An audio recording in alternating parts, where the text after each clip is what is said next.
Once upon a time, in a quiet village nestled between rolling hills and thick green forests, there lived two sisters, twins, who looked so alike that strangers often mistook them for the same person.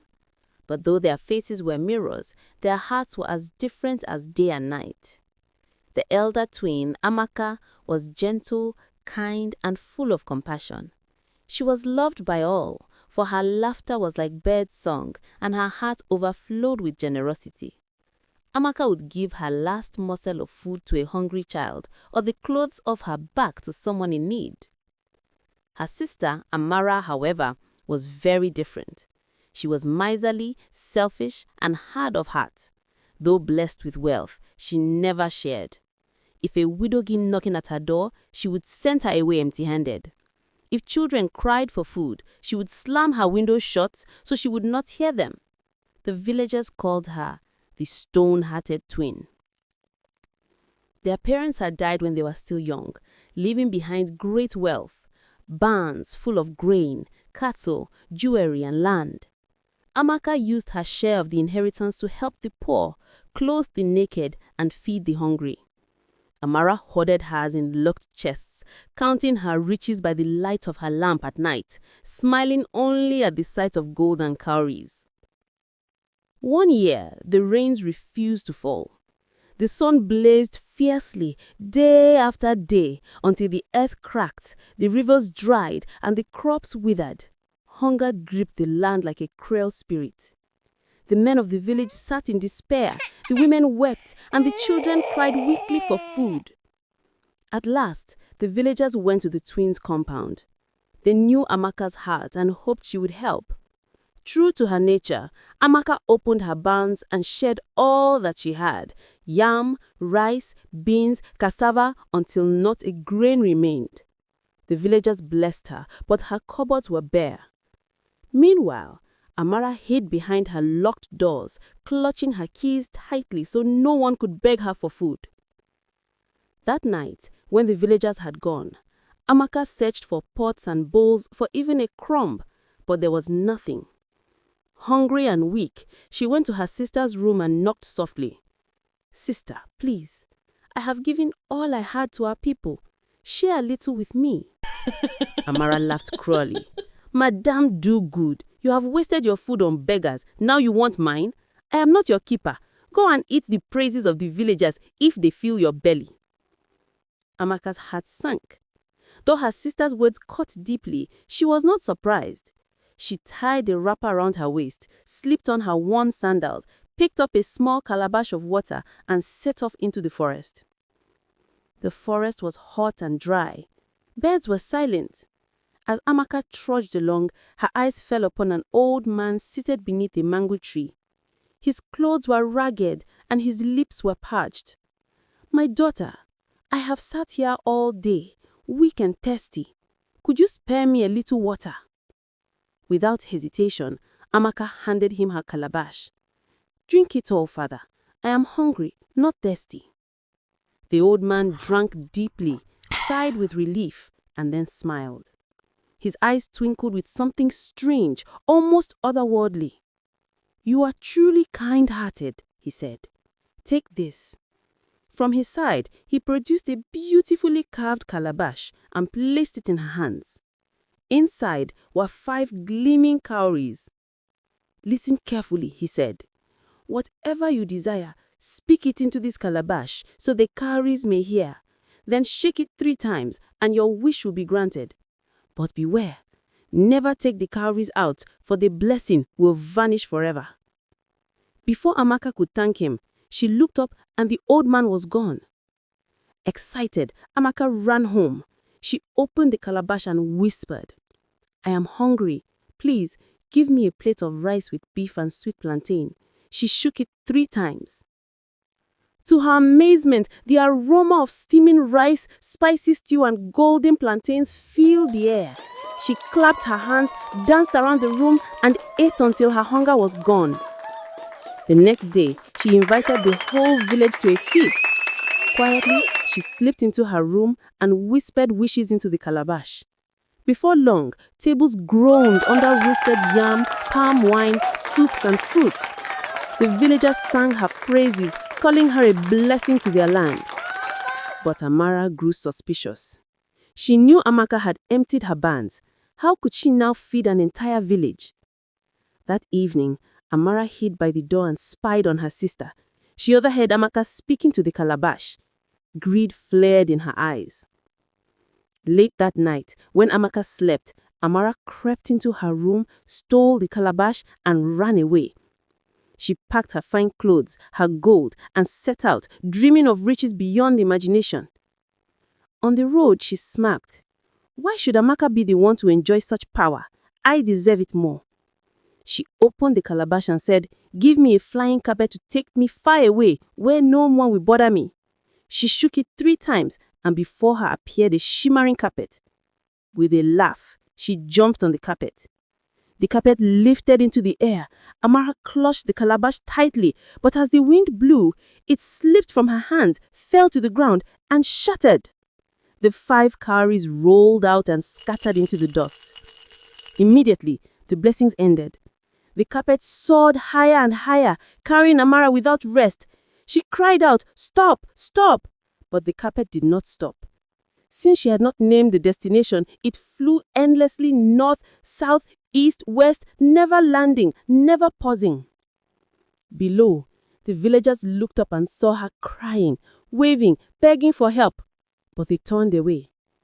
Is this not the same Amara that never helped us in our hunger? Let her reap what she has sown. Amaka and the villagers continued to prosper and live merrily ever after, with loads of rains, food, water, crops, peace, love, and progress abounding from her many wishes to the calabash. Whilst her selfish and greedy twin sister roamed uncontrollably around the night sky on the shimmering carpet. It is said that to this very day, if you look into the night sky, you might see a lonely figure gliding endlessly across the heavens. A woman who traded kindness for greed, cursed to wander forever on a flying carpet. And so it is told, generosity opens the door to blessings, but selfishness leads only to sorrow.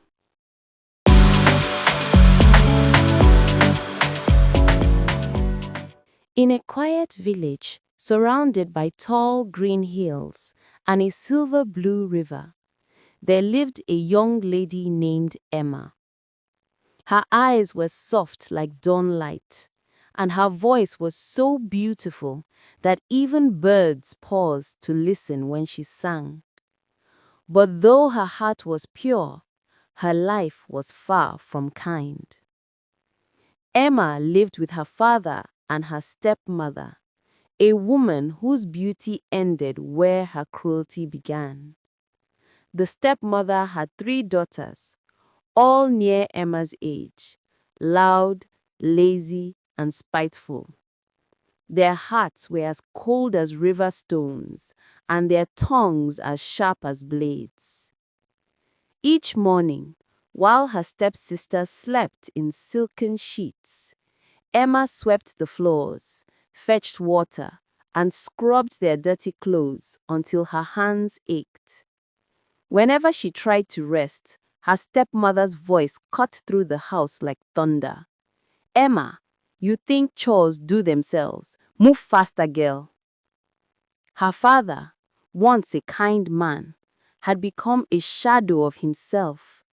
He obeyed everything his wife said and seemed blind to Emma's pain. Sometimes Emma wondered if a spell had been cast on him, for he no longer spoke to her with warmth.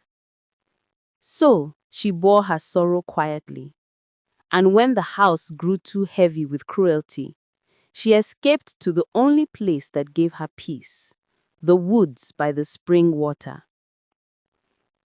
The woods were her sanctuary.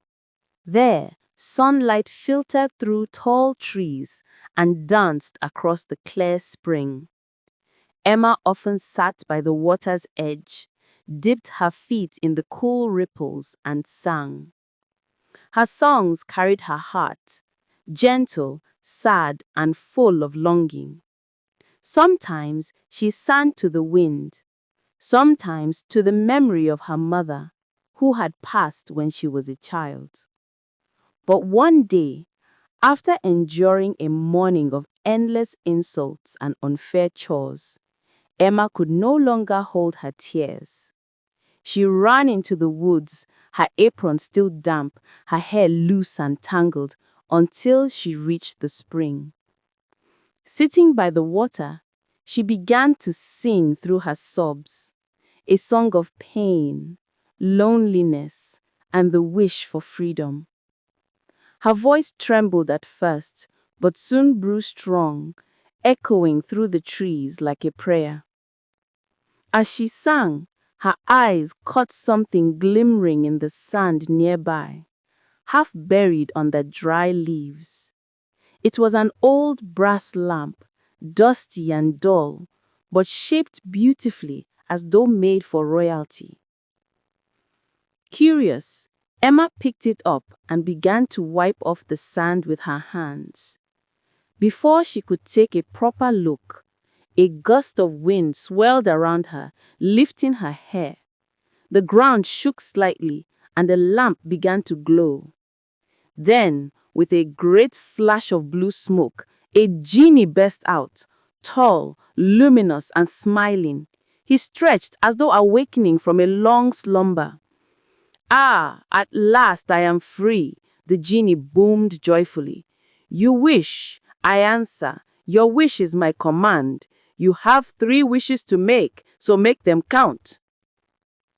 Emma stumbled backwards in shock, eyes wide. The genie chuckled warmly, seeing her frightened face. "Do not fear, child," he said. "I serve only those who need me most." His voice was deep but kind, and his eyes shimmered like starlight. Emma gasped, still trembling. You're real?" The genie grinned. "As real as your heart's desire." After a pause, Emma whispered, "If you truly can grant wishes, then I want to find my mother. I miss her so much. I dream of her every night." The genie's smile softened. He nodded and sang again in his deep, melodic voice. "You wish, I answer. Your wish is my command." The water in the spring began to shimmer like glass. Slowly, an image appeared. A woman locked inside a dim cottage, weak and frightened. Emma gasped. "That's her! That's my mother! But she's alive?" The genie nodded solemnly. She was hidden away by someone who fears her return. Emma recognized the cottage, an old abandoned place not far from her home. Her heart raced. She clutched the lamp and ran through the woods, branches scratching her arms, her feet barely touching the ground. When she reached the cottage, she found the door chained, but her determination was stronger than fear. She grabbed a nearby stone, struck the rusty lock again and again until it broke. Inside, she found her mother, frail but alive. "Mother," she cried, wrapping her arms around her. Her mother sobbed with joy. "My child, you found me." She helped her out, supporting her weak frame, and together they ran to her mother's sister's house in the next village. There, Emma told her everything and showed her the lamp that had made it possible. Days later, Emma returned home quietly, hiding the lamp. Her stepmother and stepsisters were as cruel as ever. They accused her of being lazy, called her ugly names, and even threw out the food she had prepared. When night came, Emma sat by her window and whispered, "I wish my mother and I had a peaceful home, a place no one can hurt us, a place filled with love and plenty." The genie appeared again, glowing softly. "You wish, I answer. Your wish is my command. You have 2 wishes to make, so make them count." He lifted his hands, and in a swirl of golden light, a beautiful home appeared at the edge of the forest. A cottage surrounded by flowers and tall palm trees. Inside, it sat a basket woven with gold thread, filled with coins that shimmered endlessly. "This basket will never dry up," the genie said. "Use it wisely." Emma thanked him, tears of gratitude shining in her eyes. The next day, she moved her mother into the new home. The two of them laughed and danced for years. They cooked, sang, and shared meals in peace. But one thing still troubled Emma: her father. She returned to her old home once more, holding the lamp tightly. Her stepmother was shouting orders as usual, her stepsisters mocking her from the doorway. She went silently to her father's room. He sat there, staring blankly, lost in a fog, as though his mind belonged to someone else. Emma knelt and whispered, "Genie, please help my father remember who he is." The genie appeared again, humming his familiar tune. "You wish, I answer. Your wish is my command.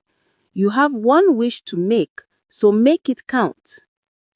Emma said softly, "I wish my father to be freed from whatever spell binds him, to return to his senses and remember the love he once had for my mother and me." The genie's hands glowed bright blue. A soft light surrounded her father. Slowly, he blinked and looked around confused.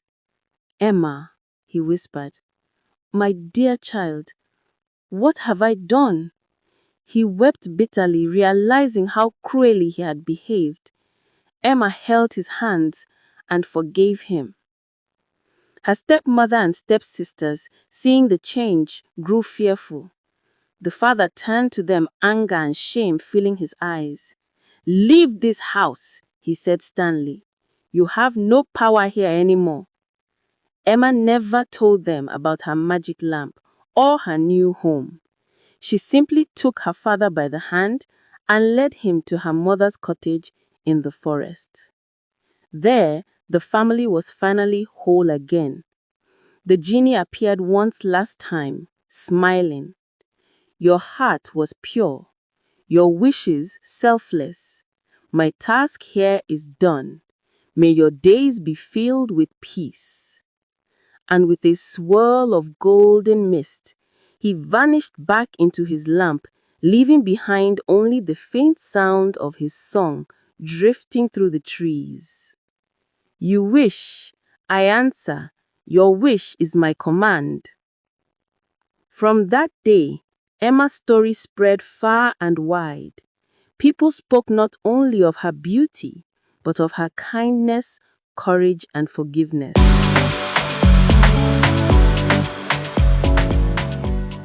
In a land far away, where rivers sang and the sun painted golden strokes across the fields, there lived a woman named Lola. Her name was known in every village, in every market, and even in the whispers of children playing by the streams. Lola was beautiful, not just in the way her eyes sparkled or her smile warmed hearts, but in the way she lived. She was generous with her time, kind to strangers, and gentle with the poor. But her most extraordinary gift was her hair.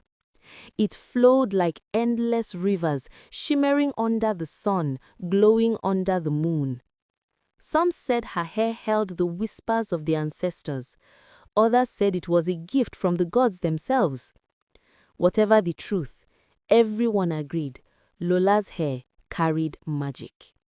People came from far and wide carrying their troubles to Lola's door. A mother whose child could not walk bent low, whispering into Lola's strands, and the child took his first steps. A farmer who had lost his harvest prayed into the hair, and the next season his fields bloomed with abundance. A lonely widow went into the strands wishing for comfort, and found her heart healed with peace. But the hair had rules. It only answered wishes whispered with a pure heart. If someone came with greed, envy, or deceit, the hair twisted their desire into a curse. And so, Lola's home became a place of both wonder and warning. Among those who often sat at Lola's side was her friend, Karen. At least, that's what Lola thought she was. Karen smiled, laughed, and pretended to rejoice in Lola's blessings. But inside, her heart burned with envy. Why should Lola have all the beauty? Why should she be the one everyone runs to? What about me? She thought bitterly. Day by day, Karen's envy grew like a creeping weed. She began to imagine what life would be like if she were admired more than Lola. And one night, under the silver gaze of the moon, envy pushed her to act. The night was quiet. The crickets sang softly. Lola lay fast asleep, her magical hair spread across the floor like a shining river. Karen crept in, her heart pounding. She knelt beside the glowing strands and whispered with trembling lips, "Oh, magical hair, grant me a wish. Let my hair grow longer and more beautiful than Lola's so that all may admire me instead of her." The strands shimmered as if listening. For a moment, Karen's heart leapt with hope. She imagined the villagers cheering her name, men marveling at her beauty, women envying her glory. But because her wish was poisoned by envy, the hair granted it with a twist. The very next morning, Karen awoke to find her hair pouring down her shoulders, growing past her knees, crawling across the floor. She laughed with glee at first. "At last," she cried, "now I shall be admired too." But soon her delight turned to dread. Her hair grew heavy, pulling her head back, giving her blinding headaches. It tangled into knots that no comb could undo. The strands carried a strange smell, and flies swarmed around her wherever she went. Worse still, she tripped and stumbled, falling into mud, knocking over baskets, making a fool of herself. People began to whisper, not in admiration, but in disgust. Some laughed at her, others avoided her, and because the hair never stopped growing, her misery grew with it. The more she begged it to stop, the longer it grew. She became trapped in her own envy. She hid in her home, but the hair crept under the door, spilling into the street. Children mocked her, calling her the woman swallowed by her hair. Traders refused to sell her food because her tangled strands knocked over stalls. And the worst part, people were drawn to her, not with love, but with pity and curiosity. Karen, who never liked being around people, now had crowds following her every move. Her beauty had turned to ugliness. Her envy had turned to chains. Desperate, broken and weeping, Karen dragged herself back to Lola's home. Lola opened the door to find her once smiling friend collapsed at her feet, tangled in endless strands. "Please, Lola," Karen cried. Her voice was hoarse. "Beg your hair to stop mine from growing. I cannot bear this curse any longer." But Lola's eyes, filled with both sadness and wisdom, looked deep into Karen's soul. "Karen," she said softly, "the hair obeys only a pure heart. I cannot command it for you. If you wish for freedom, you must purify your own heart." Karen sobbed, clutching her endless strands. "But how? Tell me, please." Lola placed a gentle hand on her shoulder. "That is for you to discover." And so, Karen began her painful journey. At first, she resisted. Her old habits tugged at her, but little by little, she began to change. She carried water for the elderly woman down the lane, even though her hair tangled behind her. She began giving food to hungry children, even though she once kept everything for herself. She tended to the sick, even sitting by their beds when the smell of her own hair made her gag. She began to smile sincerely, not out of envy, but out of love. With every kind act, something within her shifted. The people who once mocked her began to see her differently. They whispered, "Karen has changed." And in her heart, for the first time, Karen felt peace. Her hair still grew, wild and endless, but she no longer hated others. She no longer envied Lola. Finally, Karen returned to Lola, her eyes filled with humility. She knelt before the glowing strands again, her voice trembling, but this time not with envy, only with sincerity. Magical hair. I have learned to love. I have learned to be kind. Please release me. The strands shimmered with a golden light, brighter than ever before. Slowly, Karen's endless hair began to shrink, coil, and fade until at last it returned to its natural state. Karen wept with joy, and Lola embraced her. From that day on, Karen was no longer the envious shadow at Lola's side. She became a true friend, kind, generous, and grateful for the lesson she had learned. And so the people remembered the tale of Lola and her ever-growing hair. They learned that beauty without kindness is an empty crown, and that envy only chains the heart. For true freedom lies not in possessing what others have, but in being content, generous, and pure of heart.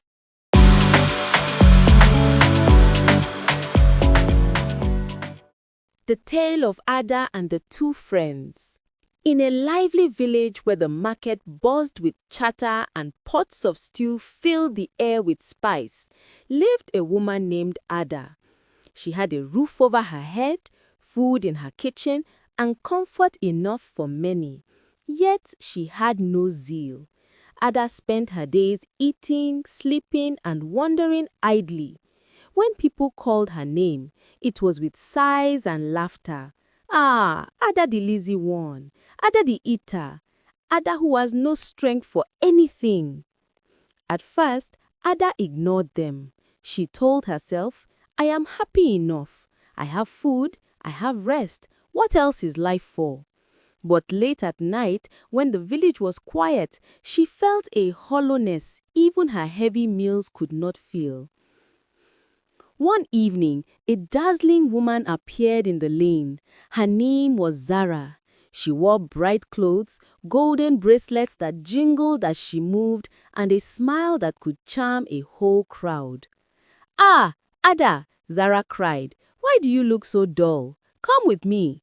Life is short. Let us eat. Let us drink. Let us rest. Tomorrow can wait." No one had spoken to Ada with such warmth before. She followed Zara eagerly. That night, they feasted in the market, fried plantain, rich stews, sweet cakes, and more. Zara bought and ate without care. Ada felt alive for the first time in years. Soon, Zara became Ada's constant companion. The two women laughed loudly, dozed in the afternoons, and mocked the villagers who worked in the fields. At first, Ada felt proud to belong to someone so bold, but slowly her body grew heavier, her steps shorter. Her breath came in gasps after only a few paces. When she looked at herself, she saw not joy, but weariness. One rainy night, as thunder rolled far away, Ada lay awake, her belly full, but her spirit empty. "Is this my life?" she whispered. "To eat, to sleep, to laugh without meaning. Is this all?" The next morning, a gentle woman passed her hut. Her name was Amara. She carried no jewels, wore no bright colors, yet her presence shone with calm strength. She paused and looked at Ada kindly. "Good morning," Amara said. "I am walking to the river. Will you join me?" Ada scoffed. "Me? Walk? I tire too quickly." Amara smiled. Then we'll walk slowly. One step is still a step. Hesitant, Ada rose. Her first step felt like lifting a stone. Her second burned in her chest. But when they reached the path by the river, she realized she had walked further than she thought possible. Amara squeezed her hand. Well done. Tomorrow we'll go a little further. And so it began. Each day, Ada took more steps. Each day, Amara encouraged her, gently but firmly. She showed Ada simple meals of fruit and grain, teaching her to eat until satisfied, not stuffed. She invited Ada to help carry baskets, fetch water, and join the rhythm of village life. At first, Ada resisted. She groaned, she sweated, she stumbled, but Amara's voice was steady. We won't do everything today. We'll do something. 10 minutes, and if you can, 10 more. Slowly, Ada grew stronger. Zara noticed the change and grew jealous. One afternoon, she appeared with trays of fried food. Ada, she teased, you were happier before. Come, leave this nonsense. Let us eat as we used to. Life is too short for sweat and struggle. Ada looked at the food, then at Zara's sly smile. She shook her head. Not happier, only distracted. Zara's laughter faltered, but she said no more. The weeks passed. Ada began to lose weight. Her face sharpened, her steps grew lighter, and her laughter returned, but this time it rang with joy, not emptiness. Villagers who once mocked her now greeted her with respect. Look at Ada, she has changed. Then came the season when the rains failed, the fields cracked, and the elders feared the harvest would not be enough. They called for help. Without hesitation, Ada stepped forward. I will come. Side by side with Amara, she worked from dawn to dusk. They bent over the fields, carried heavy baskets, and encouraged weary villagers. Ada's strength amazed even herself. When the harvest was finally gathered, the elders praised her. Let Ada's story remind us all, bad friends keep you small, but good friends lift you high. Choose wisely. Not long after, Zara returned once more, bearing platters of sweets and meats. Ada, she said softly, you were more fun when you were lazy. Why leave behind the pleasure we had? Ada looked at her, calm and strong. I wasn't fun, Zara. I was numb. Now I choose friends who help me grow, not shrink. For the first time, Zara's confident smile faltered. She lowered her eyes. I don't know how to be better, she whispered. Start with one step. Ada replied gently. Come with us tomorrow. And so Zara began to join them. She stumbled and sulked, but Amara walked patiently by her side, and Ada encouraged her. Little by little, she too began to change. From then on, the three women walked together at dawn, each step a promise of what friendship could be. Ada, once a woman with no zeal, no friends, and no hope, became known for her steady stride, her bright laugh, and her strength. She discovered that true friendship is not about feasting on weakness, but about feeding one another's growth. Moral: the friends you keep will either chain you to your worst self or lift you towards your best self. Choose wisely.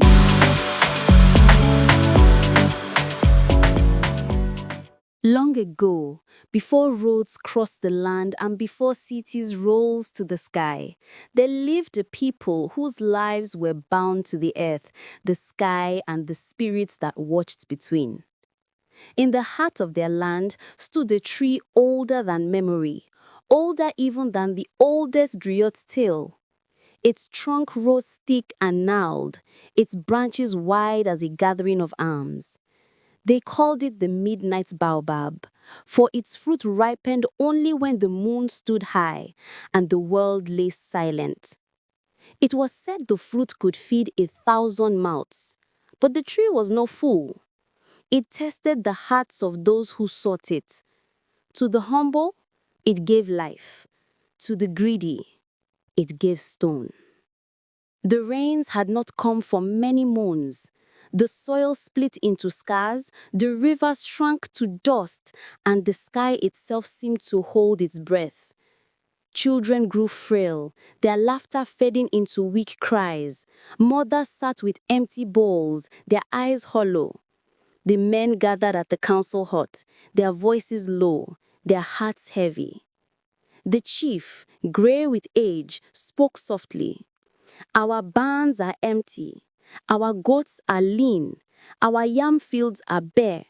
We must endure, but for how long?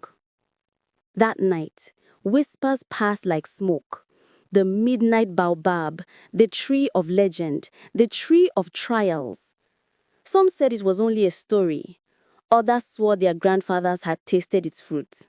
In the village lived a young woman named Nkiru. Though her belly ached with hunger, she still gave what little she had to the children, breaking her last piece of cassava to share with 3 little ones. Her heart was her strength. But her cousin Oba was of another cloth.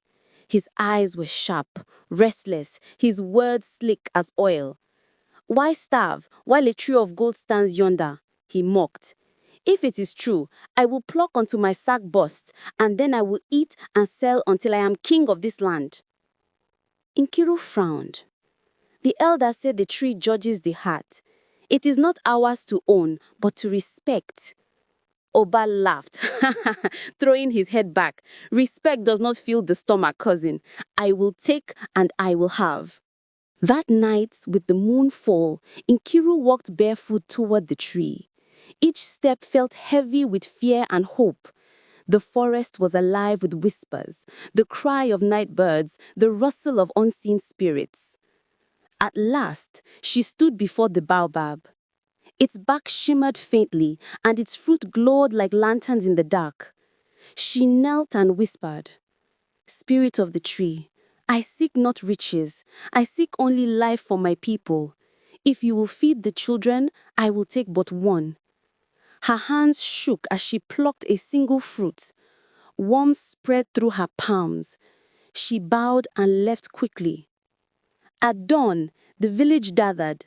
When they ate the fruit, it was as if the sun itself had entered their bodies. Strength returned to the weak. Children laughed again, and hopes acted like fire. The village rejoiced, but not all were content. Some urged Nkiru to pluck more. They said one fruit cannot save us all. Others warned, the elder said the tree tests the heart. Will you tempt fate? The council debated long into the night. Some wanted to guard the tree, others to cut it down and seize all its fruit. But the oldest elder, with eyes clouded with age, said, "The tree is not ours to command. It gives to the humble and punishes the greedy. Let us not forget Oba's words of ambition, for a man like him would bring doom." But Oba sat silently, his jaw clenched, his mind already plotting. That night, Oba crept from the village, a sack slung over his shoulder. The moon was a silver eye above him. His steps quickened as he approached the glowing baobab. He spat on the ground. "Tree of trials, test me if you will. Tonight I take all you have, and tomorrow I will be greater than kings." He began plucking greedily. 1 fruit, 2, 10, 20. His sack bulged, his arms strained. He laughed into the night, his voice echoing among the branches. But then, the baobab shuddered. Its roots trembled, its branches groaned like thunder. Oba froze as his fingers stiffened, his skin darkened to gray, his eyes wide in terror. Slowly, painfully, his body turned to stone, the sack still clutched in his hands. When the villagers found him, they wailed in fear. Oba stood rooted to the spot, a statue of greed, his sack of fruit hanging from stone arms. Children wept, women covered their faces, men trembled. "It is cursed," some shouted. "Burn it down," others cried. But the elder stood firm. The baobab is not cursed. It is sacred. It gives life to the humble and death to the greedy. Oba has judged himself. Nkiru stepped forward, tears in her eyes. I will take no more than what is needed, not for riches, not for power, but for life. And so she plucked one fruit, bowed deeply, and fed the children once more. From that night, Nkiru became the guardian of the midnight baobab. She alone approached the tree, taking only what was needed, and always with humility. The children grew strong, the mother sang once more, and the famine slowly loosened its grip. But Oba remained, a stone figure at the tree's roots, his eyes forever frozen in terror, his greed carved into eternity. Travelers who passed the village whispered of him, the man who tried to own life itself and was consumed by it. And so the tale of the midnight baobab lives on.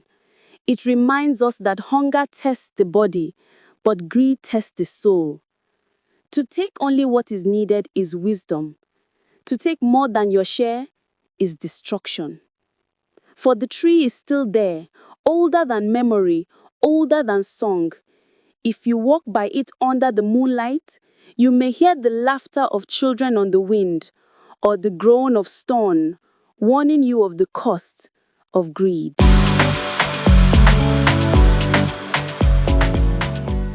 The Whispering Drum.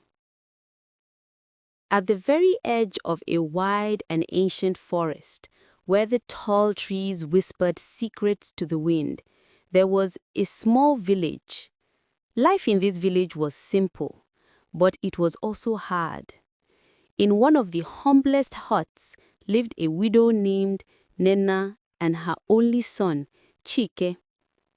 Their hut was no more than mud walls and a roof of thatch.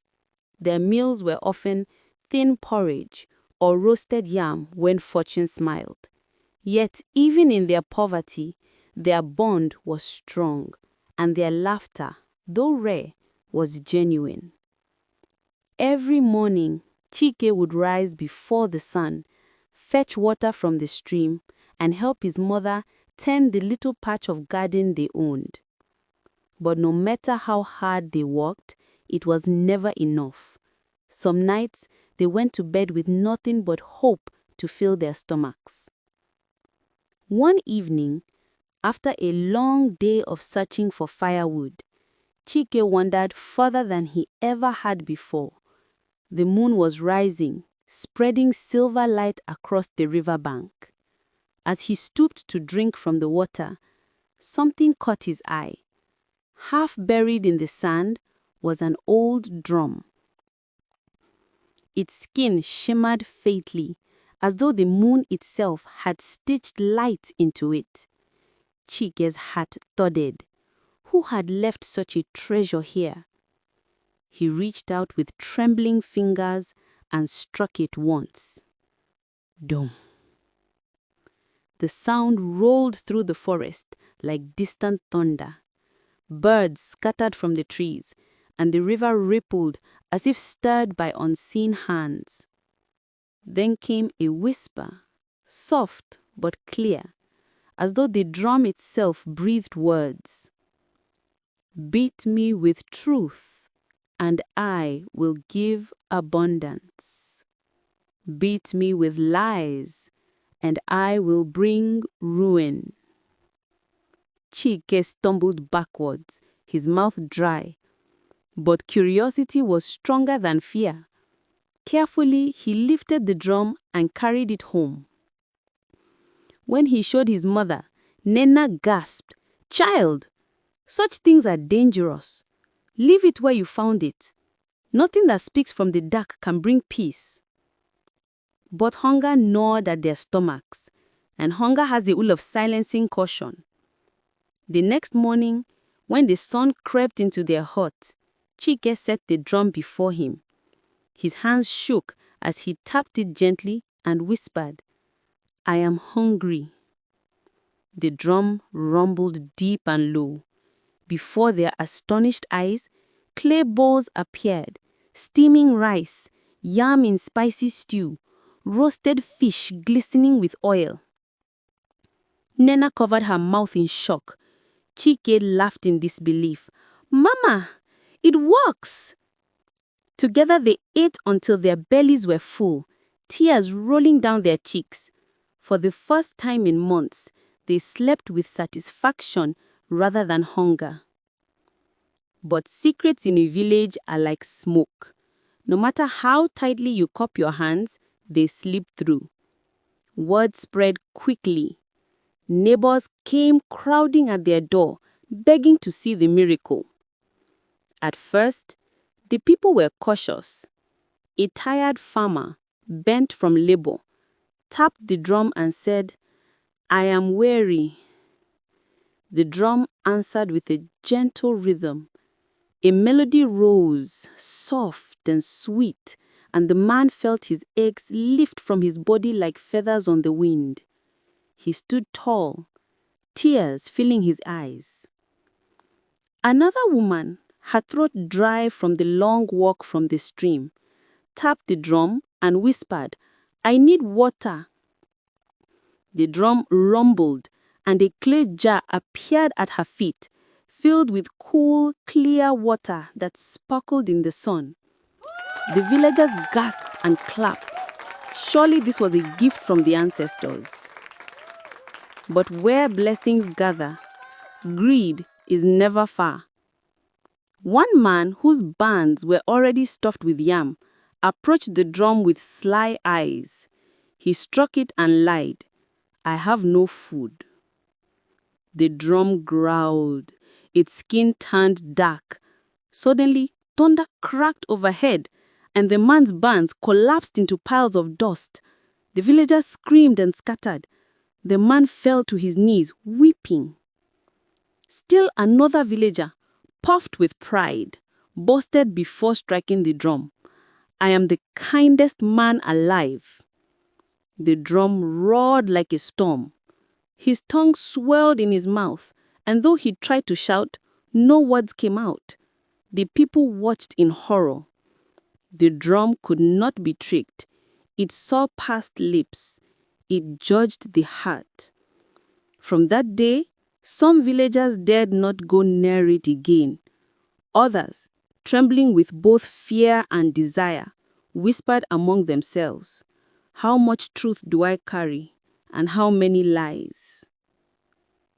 One day, the village chief arrived. He was tall and proud, draped in gold necklaces and fine clothes of purple cloth. He carried himself like a king, though his people knew him to be cruel. Still, he hid his wickedness behind polished words and a practiced smile. He looked at the drum and sneered, "Such power does not belong to the hands of peasants. I am the leader of this village. Surely it belongs to me." Raising his chin, he declared loudly for all to hear, "I am a just and honest man. This drum recognizes my greatness." With arrogance, he struck it. Doom! The drum skin darkened. The ground beneath their feet trembled. Its voice thundered louder than before. "You speak lies." The villagers gasped as the chief's gold crumbled into sand. His fine robes tore and withered like dry leaves. When he tried to shout, only a croak emerged from his throat. Humiliated, he fled into the forest, never to return. From that day, the people of the village treated the drum with reverence. They approached it only with humility and only when their needs were true. They had learned that lies may dazzle for a time, but truth endures forever. As the years passed, Chike grew into a wise young man. Children gathered at his feet, eager for his stories. He would point to the drum and say, "Honesty is wealth greater than gold.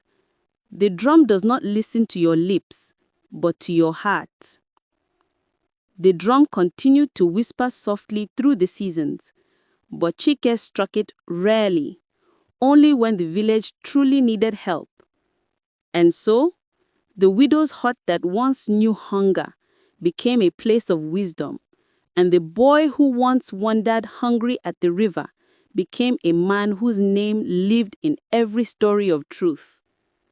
The moral of the story is that truth may be heavy to carry, but lies will always betray you.